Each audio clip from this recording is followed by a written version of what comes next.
Sem grandes delongas, nós vamos receber nosso convidado. Eu brincava com ele, para ele ter toda a liberdade que já é da nossa casa, amém? Vamos receber o reverendo Hernandes Dias Lopes, aplaudindo o Senhor Jesus.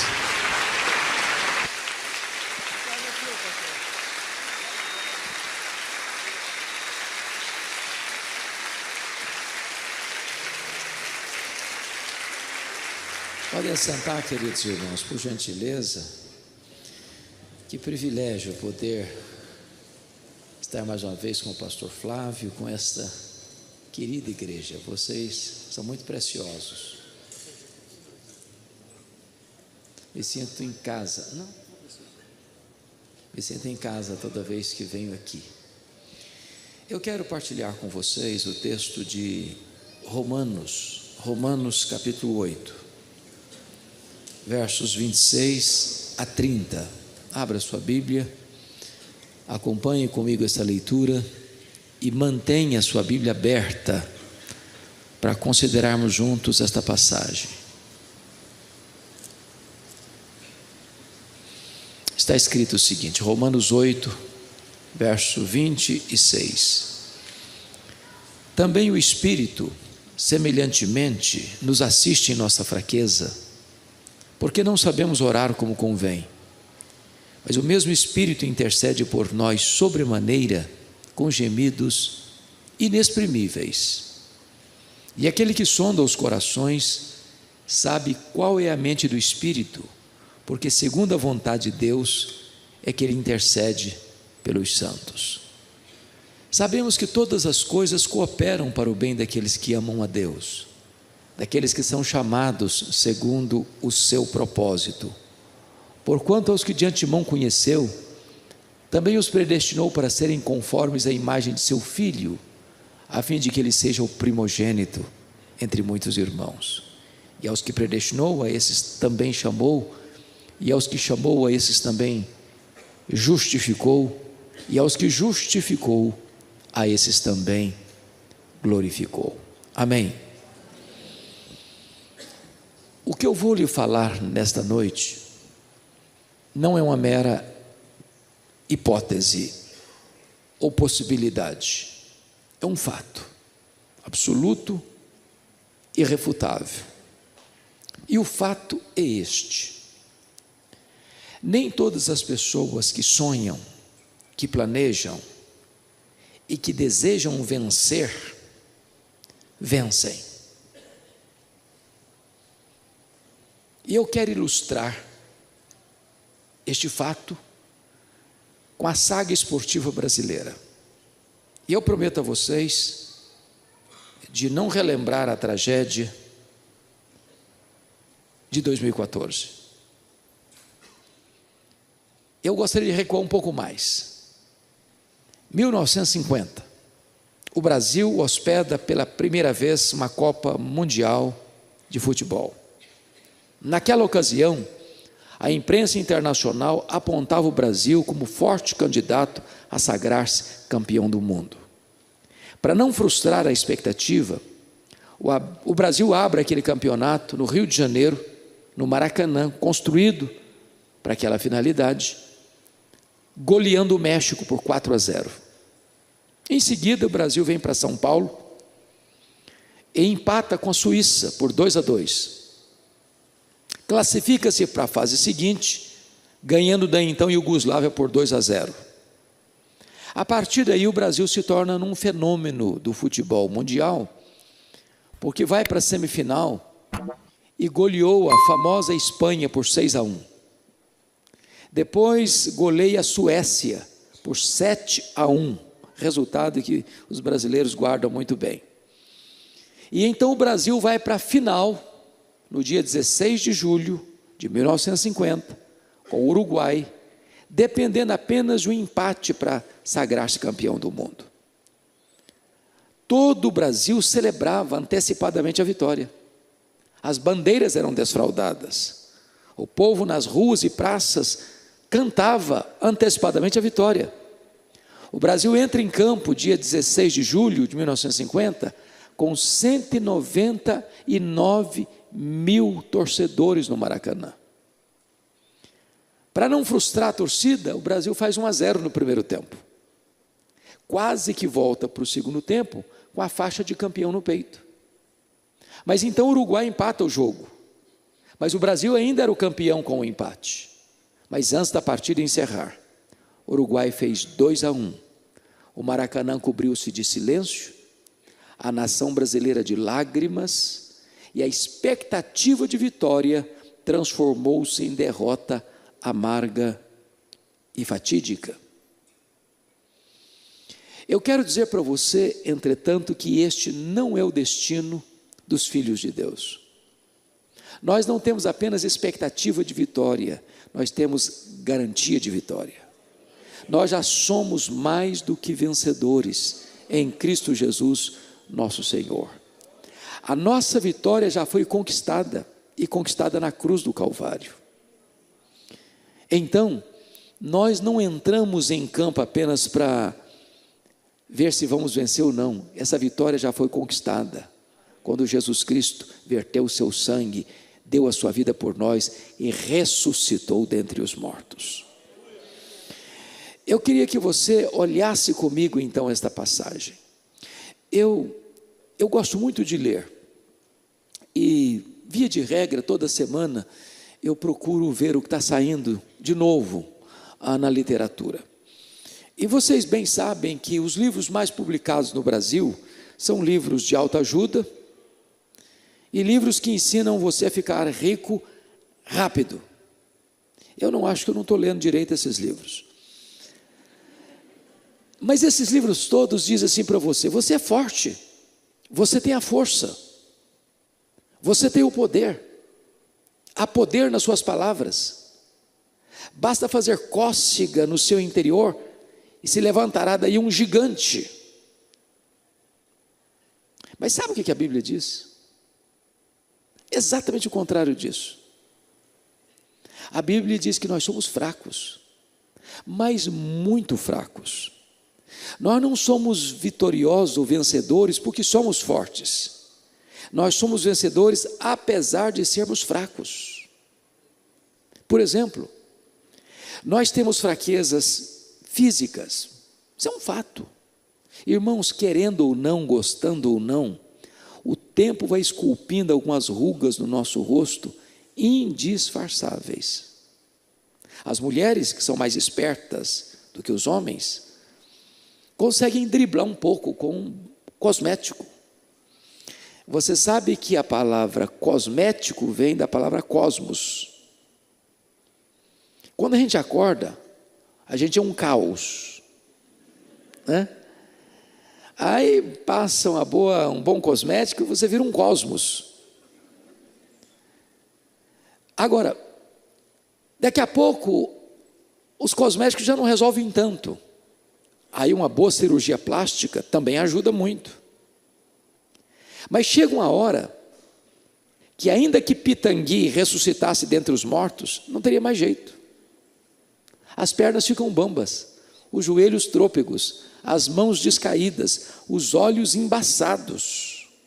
E diz os entendidos que cada fio de cabelo branco que brota na sua cabeça é a morte chamando você para um duelo. Eu acho até um exército acampado ao meu redor, por exemplo. Mas nós temos fraquezas emocionais. Quantas vezes você já chegou ao ponto de quase se desesperar da própria vida? Que você gemeu nas noites mais escuras da sua alma. Temos fraquezas emocionais. Irmãos, se não todos, a maioria de nós revela fraquezas morais. Por exemplo, quantos de nós já não chorou diante de Deus, dizendo: Senhor, eu não quero mais cometer esse erro? E você chora, e você promete, daqui a pouquinho, você se flagra repetindo o mesmo erro. Não é porque faltou para você sinceridade, não. Faltou para você poder. Somos fracos. Mas nós temos fraquezas também espirituais. Paulo chega a dizer que nós somos um ser ambíguo, contraditório. O bem que nós queremos, nós não praticamos. O mal que não queremos, esse fazemos. Mas sabe o que é maravilhoso? Veja você comigo, no verso 26, que está escrito o seguinte: também o Espírito semelhantemente nos assiste em nossa fraqueza. Apesar de eu ser fraco, Deus não me rejeita, Deus não me escorraça, Deus não me descarta. O Espírito Santo me assiste, e a palavra assistir aí traz a ideia de que a vida é um fardo tão pesado que você não consegue carregá-lo sozinho. Então o Espírito Santo vem e nos assiste em nossa fraqueza. Mas por que você e eu somos fracos? Paulo responde: nós somos tão fracos que nós nem sabemos orar como convém. E por que não sabemos orar como convém? Porque nós nem sabemos o que é melhor para nós. Às vezes nós pedimos para Deus uma pedra, pensando que estamos pedindo um pão. Às vezes nós pedimos para Deus uma cobra, pensamos que estamos pedindo um peixe. Às vezes nós pedimos para Deus um escorpião, pensando que estamos pedindo um ovo. Às vezes nós pedimos para Deus que vai nos destruir, pensando que estamos pedindo aquilo que vai nos dar vida. Então deixa eu dizer uma coisa para você: Deus ama tanto você que Ele não atende todas as suas orações. É por isso que Jesus nos ensinou a orar assim: pedi e dar-se-vos-á, buscai e achareis, batei e abrir-se-vos-á, porque todo o que pede, recebe, todo o que busca, encontra, todo o que bate, abrir-se-lhe-á. Isso é o que Jesus ensinou. Às vezes a gente entende o contrário. Às vezes a gente entende assim: todo o que pede, recebe o que pede. Não, isso não está na Bíblia. Isso Jesus nunca ensinou. O que Ele ensinou foi: todo o que pede, recebe. Porque se Deus fosse me dar tudo o que eu quero, eu me destruiria. Eu não sei orar como convém. Por exemplo, deixa eu ilustrar isso. Você se lembra que José estava preso no Egito? E aí quando o copeiro do faraó saiu, ele pediu ao copeiro para lembrar-se dele, para interceder por ele. E o copeiro esqueceu-se de José, e ele ficou mais 2 anos mofando na cadeia. Você pergunta: mas onde está Deus, que deixa um filho seu inocente passar as agruras de uma prisão? Por que Deus não tirou José da prisão quando ele queria sair da prisão? Se José tivesse saído da prisão quando ele queria sair, o máximo talvez que ele poderia ser um bom lavador de copos no palácio de Faraó. Mas naqueles 2 anos Deus estava construindo a rampa do palácio para ele sair da cadeia e ser governador do Egito. Então Deus não dá o que você quer, Deus dá o que você precisa. Deus dá o melhor. É por isso que o Espírito Santo nos assiste à nossa fraqueza, porque nós não sabemos orar como convém. Mas agora Paulo avança um pouco mais e diz que Deus está tão empenhado em nos conduzir à sua glória, que nós temos também não só a solidariedade de Deus, mas a compaixão dele. Olha o verso 26 na parte B: mas o mesmo Espírito intercede por nós sobremaneira com gemidos inexprimíveis. Vamos entender isso aqui. Deus ama tanto você, que dentro da Trindade você tem 2 intercessores. Primeiro, você tem Jesus Cristo, que é o seu advogado, o justo, seu intercessor legal. Por exemplo,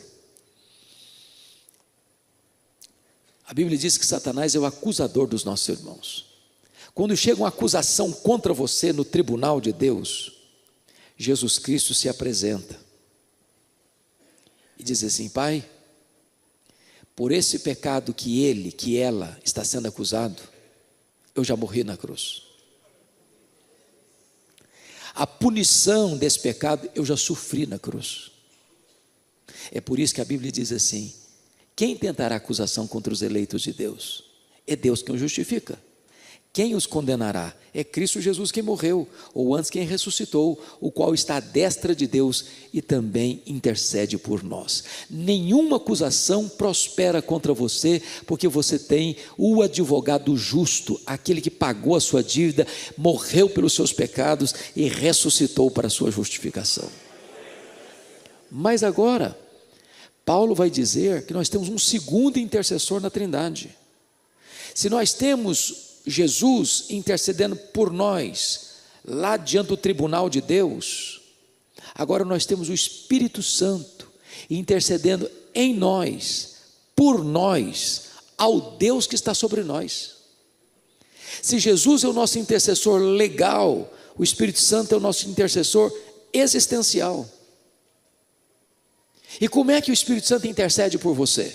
De 3 maneiras. Primeiro, vejam com vocês, versículo 26, mas o mesmo Espírito intercede por nós sobremaneira. Em outras palavras, ele intercede por você de maneira intensa.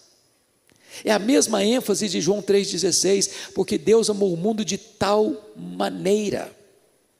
Se Ele é Deus e Ele é, e se Ele é perfeito e Ele é, Ele usa todos os seus atributos divinos para interceder por você, em você, ao Deus que está sobre você. É com essa intensidade que Ele intercede por nós. Mas em segundo lugar, a intercessão do Espírito é agônica, porque é com gemidos inexprimíveis. Pastor Flávio, eu acho que nunca nenhum estudioso da Bíblia sequer arranhou a superfície do que esse texto está querendo dizer. O que é um gemido? O que é um gemido? É uma expressão tão profunda de sentimento e dor que você não consegue articular em palavras. O Espírito Santo é Deus e como tal Ele conhece todas as línguas, todos os idiomas, todos os dialetos, de todos os povos, de todos os lugares, de todos os tempos. Ele conhece a língua dos anjos, Ele conhece a língua dos homens, e quando Ele está orando por você, em você, ao Deus que está sobre você, Ele não encontra sequer uma língua, nem no céu, nem na terra, nem entre os anjos, nem entre os homens, e então Ele geme com gemidos inexprimíveis. É com esta agonia que Ele ora por nós.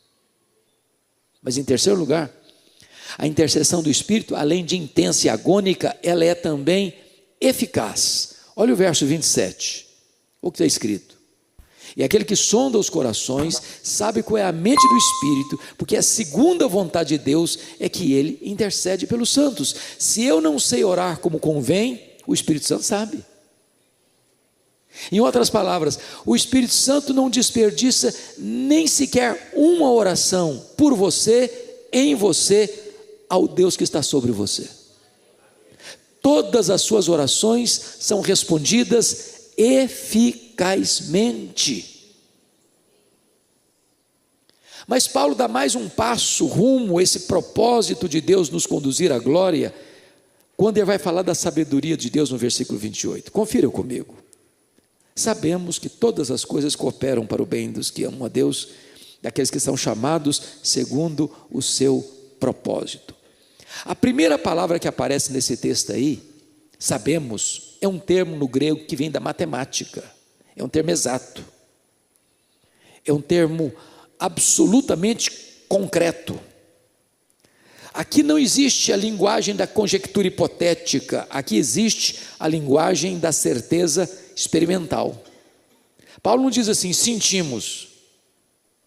Paulo não diz assim, cogitamos. Paulo usa uma palavra técnica, matemática, exata, sabemos. E sabemos o quê? Que algumas coisas, que a maioria das coisas, que as melhores coisas, não, sabemos que todas as coisas cooperam para o bem daqueles que amam a Deus. Bom, isso é espantoso, chocante. E é preciso esclarecer para você não tirar dúvida, tirar conclusões precipitadas desse texto. Então vamos entender o que Paulo não está dizendo. Primeiro, Paulo não está dizendo que todas as coisas que acontecem com você são coisas boas. Ele não está dizendo isso. Ele não está dizendo isso. É possível que coisas ruins aconteçam com gente de Deus. Gente de Deus fica doente.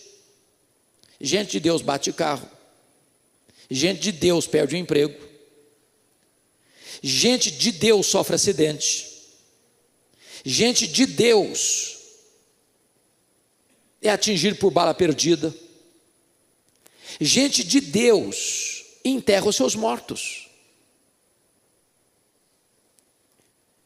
Então, não pense você que Paulo está dizendo que todas as coisas que acontecem com você são coisas boas, porque às vezes muita gente acha que se você é crente, você está blindado. Se você é crente, nunca nada de difícil vai acontecer com você. Jesus nunca prometeu isso, que nós não teríamos aflições. Ele prometeu estar conosco todos os dias, até a consumação dos séculos. Segundo, Paulo não está dizendo que todas as coisas se encaixam para o nosso bem por si mesmas, como se as coisas fossem independentes, autônomas, ou como se a sua vida fosse governada por horóscopo, pelos astros, ou se a sua vida fosse um grande jogo de coincidências. Não, Paulo não está dizendo isso. As coisas não acontecem a esmo, ao léu. O que Paulo está dizendo não é isso, que as coisas são livres, independentes e vão se encaixando por si mesmas, sem um plano, sem um propósito, sem um agente divino por trás. Terceiro, Paulo não está dizendo que todas as coisas cooperam para o bem de todas as pessoas. Ele não está dizendo isso. A Bíblia diz que quem semeia vento, colhe tempestade. Quem semeia na carne, da carne colhe corrupção. Mas se você ama a Deus, então todas as coisas cooperam para o seu bem. Bom, mas talvez você esteja pensando assim, pastor, se isso é verdade, eu não estou entendendo nada, porque a minha vida está de ponta cabeça. Se eu contar a minha história, até pedra chora.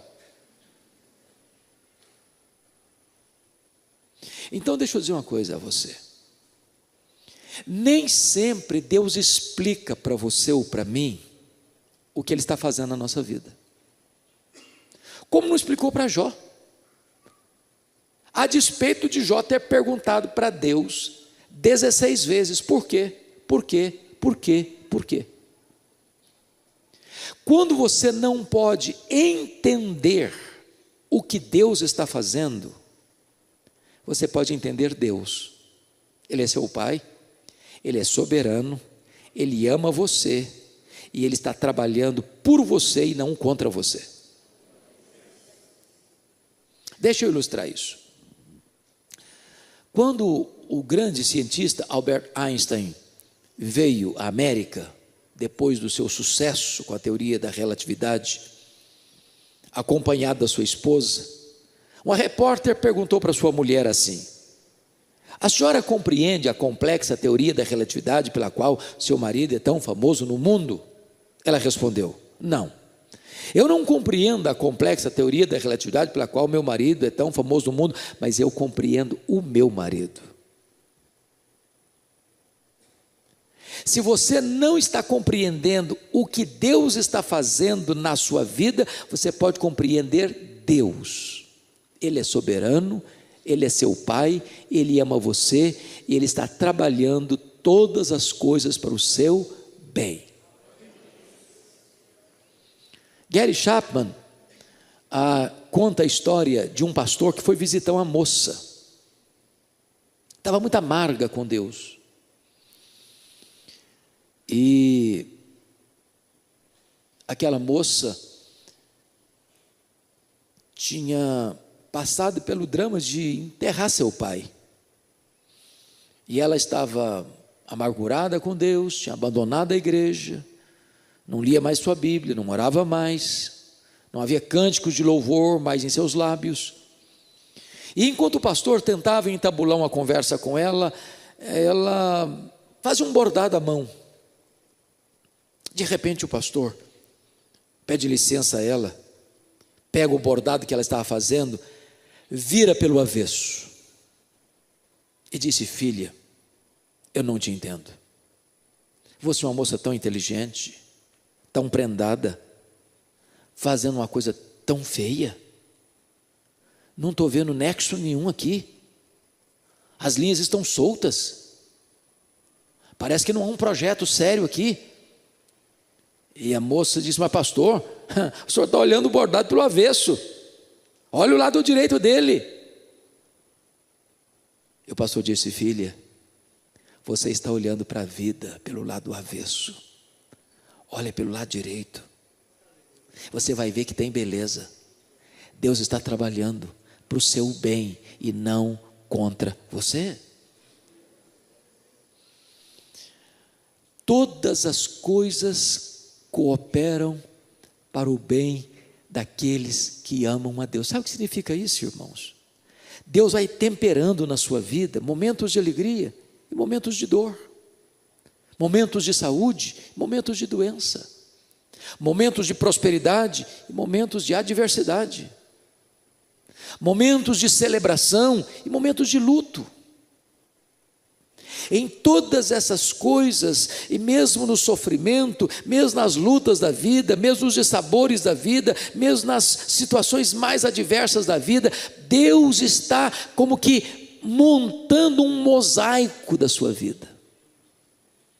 Na hora que a dor está latejando em seu corpo, você chora, você geme, você reclama, Deus está doendo, e Deus está dizendo: meu filho, eu estou trabalhando.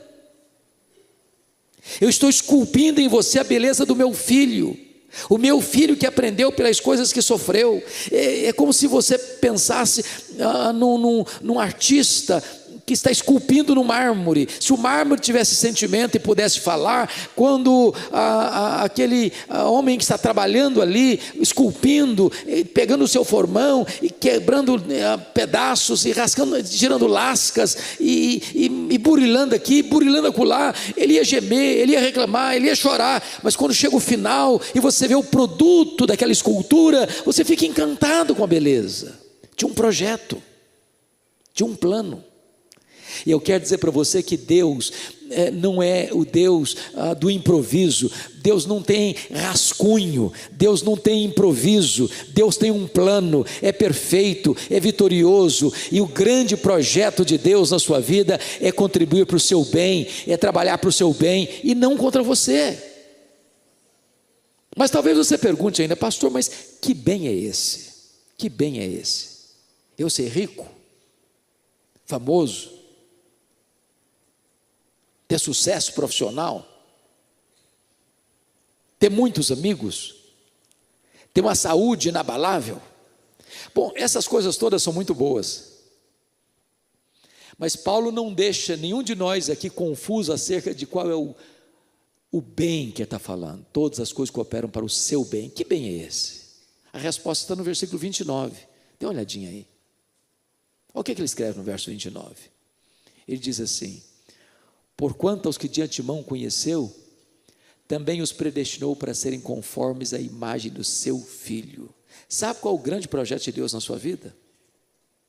É fazer de você uma pessoa parecida com Jesus. Ser rico, ser famoso, ter saúde, ter amigos, pode até vir a reboque, ou pode não vir. Mas o projeto eterno de Deus, que nunca sofreu revisão, que não tem rascunho, que é um plano que não pode ser frustrado, é que Deus lá na eternidade, antes de criar o mundo, Ele já escreveu este plano, Ele já estabeleceu este plano, e o plano é: eu vou fazer de você uma pessoa parecida com o meu filho. Eu vou esculpir em você a beleza do meu filho. Meu projeto não é apenas levar você para a glória, meu projeto é transformar você à imagem do Rei da Glória. Como é que Deus faz isso? O versículo 30 explica. Olha o 30. Aos que Deus predestinou, a esses Deus também chamou. Aos que Deus chamou, a esses Deus também justificou. Aos que Deus justificou, a esses Deus também glorificou. Sabe o que significa isso? Esse grande projeto de nos transformar à imagem do Rei da Glória não nasceu no tempo, mas na eternidade. Não nasceu na terra, mas no céu. Não nasceu com o homem, mas com Deus. Em outras palavras, não foi você, nem eu, nem nós, que escolhemos Deus. Um dia estou lá pensando, você quer saber uma coisa? Eu vou escolher Deus. Não, foi Deus que escolheu a gente. Quando você respondeu ao chamado de Deus, você apenas atendeu a um plano que veio de cima. É Ele que opera em nós, tanto o querer quanto o realizar. Jesus Cristo disse para os seus discípulos: foram vocês que me escolheram, fui eu que escolhi vocês. Jesus Cristo disse: não foram vocês que amaram a Deus primeiro, não, Deus amou vocês primeiro. O amor de vocês por Deus é apenas um refluxo do fluxo do amor de Deus por vocês. Que bonito isso! É Deus quem amou você com amor eterno, diz o profeta Jeremias, e atraiu você para Ele com cordas de amor.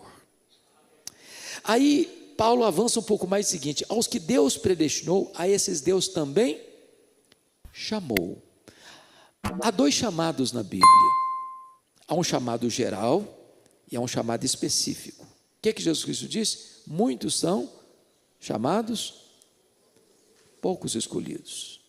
Há um chamado que é dirigido aos ouvidos, há outro chamado que é dirigido ao coração. Jesus Cristo diz: as minhas ovelhas ouvem a minha voz e me seguem. Eu dou a elas a vida eterna, e ninguém as arrebatará das minhas mãos. Irmãos, se cada um de nós aqui pudesse nessa noite dar um testemunho da sua conversão, nós escutaríamos histórias lindíssimas. Um foi convertido achando um folheto rasgado e sujo na rua, caminhava cambaleando e bêbado para casa, e aí pegou aquele folheto, leu, o Espírito Santo tocou o coração, os olhos foram abertos, se rendeu a Cristo.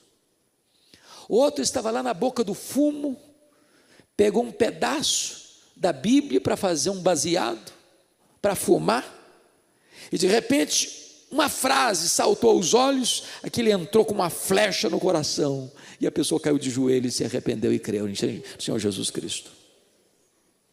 O outro estava lá na cadeia, recebeu um pedaço de Bíblia e leu, o Espírito Santo tocou e a pessoa foi convertida. Outra, ela estava em casa de madrugada, coração desesperado, pensando até em dar cabo da vida, ligou o rádio, ligou a televisão, uma mensagem específica para aquele momento, e o coração foi tocado pelo Evangelho e a pessoa se converteu. Eu estava em Aracruz, no Espírito Santo, e nós temos o ministério do Disque Paz, na LPC, onde eu trabalho, e alguém deu um cartãozinho do Disque Paz para um delegado da cidade, e aquele homem estava passando por um momento terrível na sua vida. Ele pegou o cartãozinho, botou no bolso. Naquela noite ele disse: eu vou tirar a minha vida. Entrou no quarto, fechou a porta, trancou a porta, pegou o revólver na cômoda. Quando ele está botando o revólver na cabeça, lembrou do cartãozinho. Tinha um número de telefone, onde ele ligaria e receberia uma mensagem. Naquele momento, por um impulso, pega o telefone e liga. Sabe qual a mensagem que estava do outro lado da linha? Se você está pensando em tirar a sua vida, não faça isso. Deus tem um plano para a sua vida. Aquele homem caiu de joelhos, em lágrimas. Deus está do outro lado da linha. E ali ele se rendeu a Cristo. Naquela mesma semana ele foi para a igreja e tornou-se um servo do Senhor Jesus Cristo. Sabe por quê? Porque Deus chama. Chama na rua, chama no hospital, chama no campo de futebol, chama no bar da esquina, chama na boate, chama dentro da cozinha, chama em qualquer lugar. Ele é Deus e a voz dele é poderosa. Poderosa. Deixa eu lhes dar um outro testemunho. Eu estava, pastor Flávio, numa segunda-feira no meu gabinete pastoral, em Vitória, quando entra um senhor, seus 30 anos, e diz assim: eu posso falar com o senhor? Eu falei: pode, claro. Ele me disse assim: ontem, isso era uma segunda-feira, ontem, domingo, eu estive aqui na igreja. Eu falei: que bom que o senhor veio, o senhor é bem-vindo aqui. E ele me disse assim: mas eu não vim participar do culto. E eu perguntei, mas então, o que é que o senhor veio fazer? Ele me respondeu, eu era um traficante. Eu vim aqui ontem roubar um carro. Os carros ficavam estacionados em frente ao templo. E eu perguntei, mas o que é que houve? Ele me disse, enquanto eu estava olhando qual carro eu levaria, eu escutei uma música que brotou de dentro do templo. E do jeito que eu estava, com o revólver 38 na cintura, eu entrei. E quando eu entrei e ouvi a pregação, aquilo entrou no meu coração como uma flecha. E Deus abriu os meus olhos, e Deus quebrou a dureza do meu coração, e eu saí daqui chorando, arrependido dos meus pecados. E quando eu cheguei em casa chorando, a minha mulher me perguntou, o que aconteceu com você? Alguém te machucou? Eu disse, não, mulher, aquele homem que você conhecia morreu, Jesus mudou a minha vida, Ele libertou a minha vida, eu sou uma nova criatura, Ele mudou a minha história. Ele chama um Saulo de Tarso, cheio de ódio, caminhando para prender os crentes. Ele chama, e a voz dele é poderosa. E Paulo avança um pouquinho mais e diz assim, aos que Deus chamou, a esses Deus também justificou. Aqui está o coração da Bíblia, irmãos. Aqui está a essência do Evangelho. Eu jamais posso entender a fé cristã sem compreender o que é justificação. Eu vou clarear um pouco para você esse assunto. A Bíblia diz que todos pecaram e destituídos estão da glória de Deus. Não há justo nenhum sequer. A Bíblia diz que todos vão ter que comparecer perante o tribunal de Deus para dar contas da sua vida. E naquele grande dia do juízo, diz a Bíblia que os livros vão ser abertos, e nós vamos ser julgados segundo o que estiver escrito nesses livros. Naquele grande dia do juízo, levantar-se-ão 4 testemunhas contra nós. Primeira, as nossas palavras. A Bíblia diz que nós vamos dar conta no dia do juízo por todas as palavras frívolas que proferimos. Você se lembra de todas? Deixa eu só fazer um checklist aqui. Já falou palavrão alguma vez? Já contou alguma piada imoral que não devia ter falado, mas contou assim mesmo? Já xingou alguma vez? Já falou mal dos outros alguma vez? Já espalhou fake news alguma vez? Já mentiu alguma vez? Bom, se você falar para mim que nunca, eu vou duvidar da sua honestidade. Porque a Bíblia diz que todos tropeçamos em muitas coisas. Se alguém não tropeça no falar, é perfeito varão. Nenhum de nós é um perfeito varão. Então, por esse crivo, eu não posso entrar no céu. Mas os livros vão ser abertos e tem uma segunda testemunha contra nós. São as nossas obras. Aquilo que você fez, seu pai não viu, sua mãe não viu, seu marido não viu, sua mulher não viu, seus filhos não viram, seus pais não viram, seus parentes não viram, seus amigos não viram, seu pastor não viu, sua igreja não viu, a lei não viu. Você fechou a porta, apagou a luz, mas Deus estava lá. Deus viu.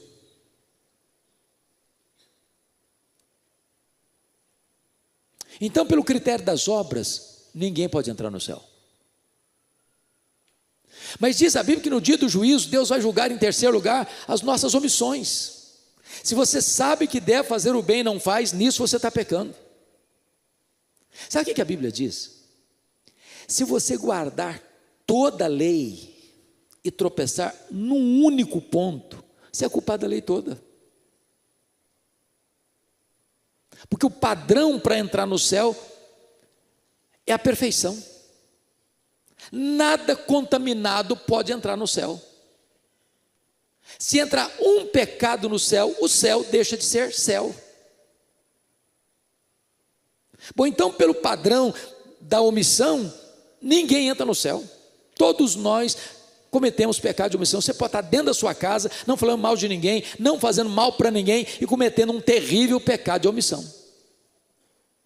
Mas em quarto lugar, no tribunal de Deus nós vamos ser julgados também pelos desejos do nosso coração, pelos nossos pensamentos.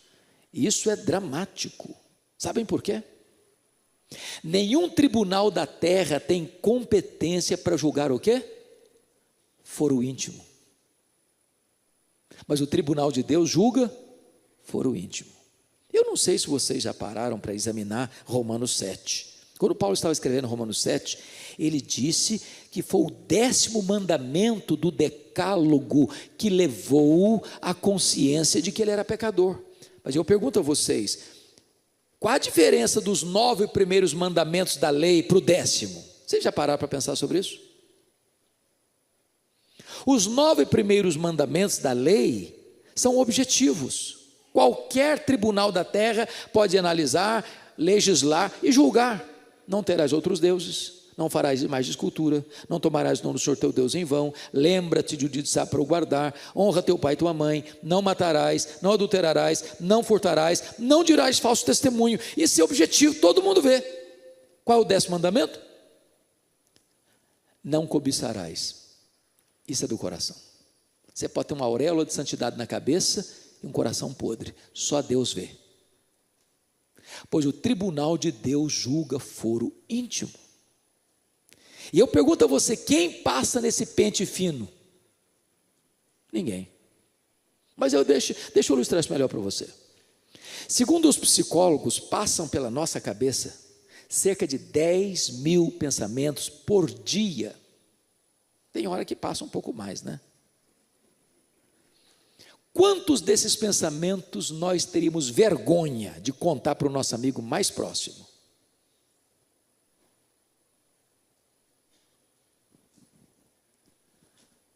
Talvez você está se sentindo um pouquinho acuado. Eu não estou gostando dessa linha de raciocínio. Eu vim aqui para escutar uma coisa mais leve hoje. Mas deixa eu colocar você numa posição muito confortável. Muito confortável. Vamos imaginar que você que está aqui hoje seja a pessoa mais virtuosa da sua família. Mas vamos um pouco além, que você seja a pessoa mais virtuosa dessa igreja. Mas um pouquinho mais. Vamos imaginar que você seja a pessoa mais virtuosa do Sorocaba, ou do estado de São Paulo, ou da região sudeste, ou do Brasil. Mas deixa eu colocar você na posição máxima. Você é a pessoa mais virtuosa do mundo. Mas vamos imaginar que durante um dia inteiro você não peque nem uma vez, nem por palavras, nem por obras, nem por omissão. E dos 10.000 pensamentos por dia, vamos imaginar que você tenha 9.997 pensamentos bons. Só 3 pensamentos pecaminosos por dia. Você já seria quase um anjo ambulante. Mas se você tiver 3 pecados por dia, quantos pecados você terá depois de um mês? Quantos? 90. E no final de um ano? Quem é bom de matemática em 90 vezes 12? Quanto? 1080. Vamos arredondar para baixo, para 1000. Se eu tivesse só 3 pecados por dia, eu estaria hoje com 61.000 pecados. Pense comigo num réu sendo julgado, e o promotor, o advogado de acusação, provar pelos autos do processo que ele cometeu 61.000 violações da lei. Você diria, bom, é um caso indefensável, está condenado. Mas eu vou lhe dizer algo chocante. Você não precisa ter 61.000 transgressões para não entrar no céu, não. Se você tiver um único pecado, você não pode entrar no céu. O que eu vou lhe dizer é chocante. Só gente perfeita entra no céu, sabia disso?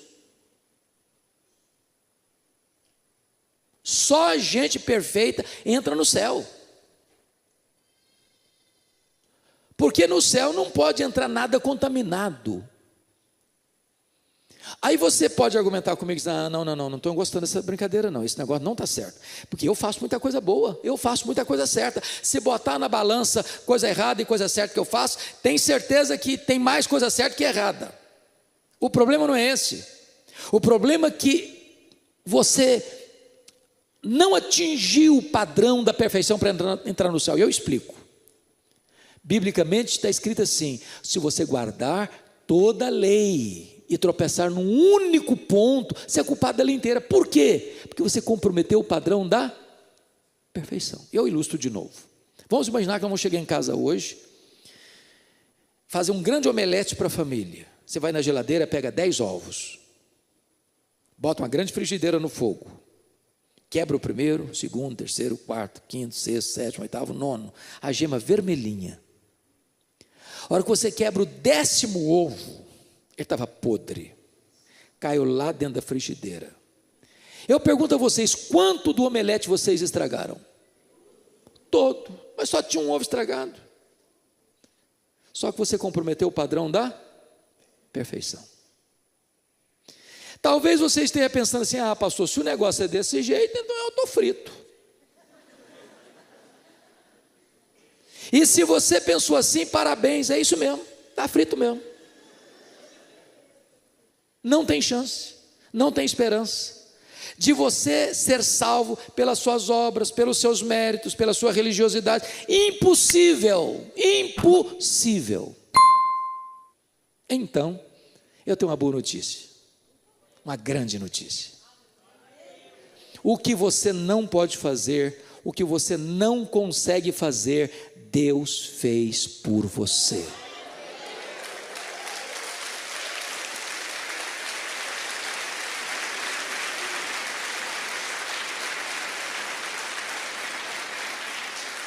De que maneira? Deus enviou Jesus Cristo, seu Filho, como seu fiador, como seu representante, como seu substituto. A Bíblia diz que quando Jesus foi para a cruz, Deus lançou sobre ele a iniquidade de todos nós.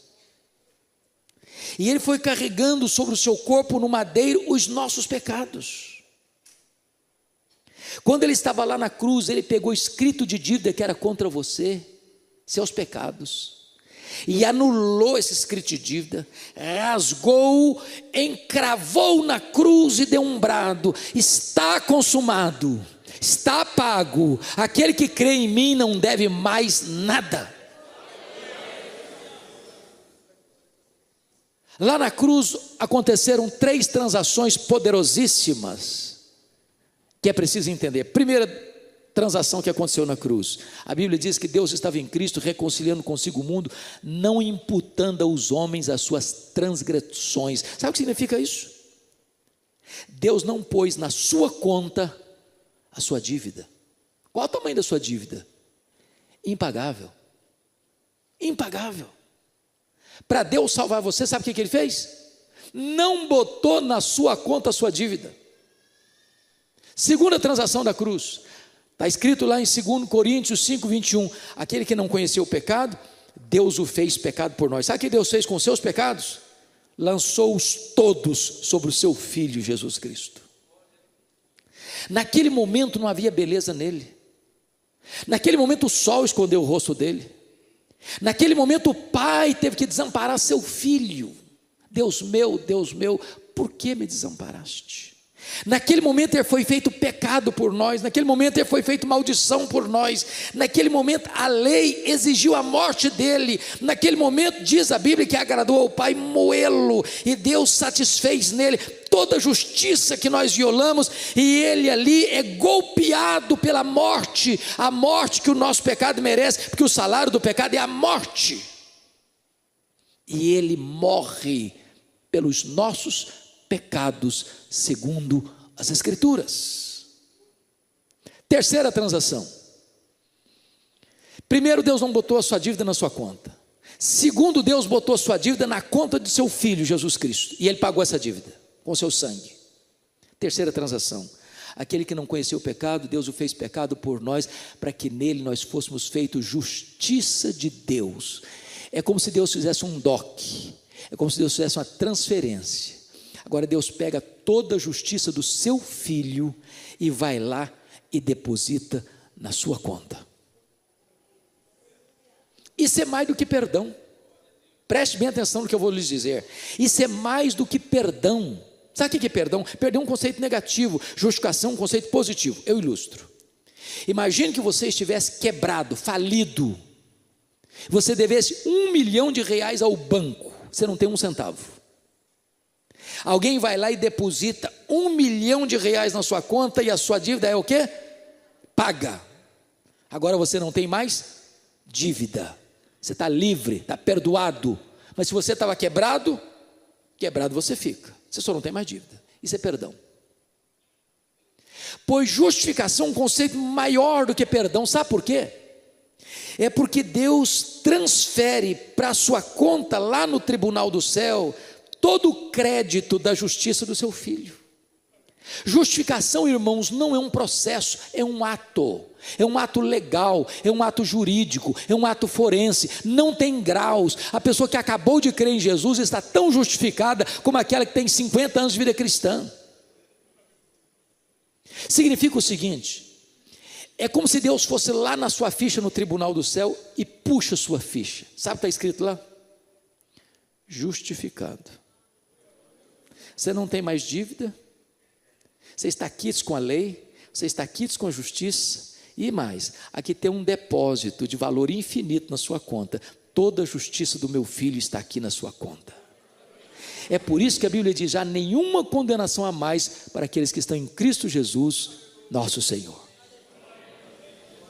Então Paulo não podia concluir de outra maneira senão como concluiu no versículo 30: aos que Deus justificou, a esses Deus também glorificou.